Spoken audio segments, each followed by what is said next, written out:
Social media application के खिलाफ PTA in action. PTA ने लाइव स्ट्रीमिंग ऐप बिगो पर पाबंदी जबकि टिकटॉक को आखिरी वार्निंग जारी कर दी। पीटीए के इस इकदाम के खिलाफ नौजवान नाखुश दिखाई देते हैं।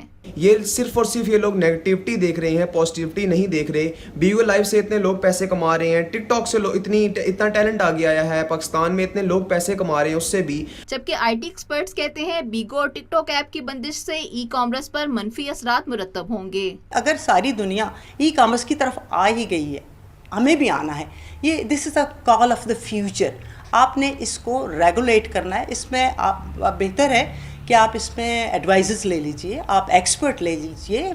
हमारे पास 60% जो है वो यंगर जनरेशन है, यूथ है, वो उनको, और हमारे पास अदारे भी मौजूद हैं, उन्हें ट्रेंड कीजिए। और बजाय इसके कि हर चीज़ बैन कर दी जाए, बंद कर दी जाए, बंद कर देना तो कोई इलाज नहीं है ना। दूसरी जानिब माहिर नफ्सियात का कहना है किसी भी चीज़ का ज़रूरत से ज़्यादा इस्तेमाल इंसान की जिस्मानी और जहनी सेहत के लिए नुकसानदेह है।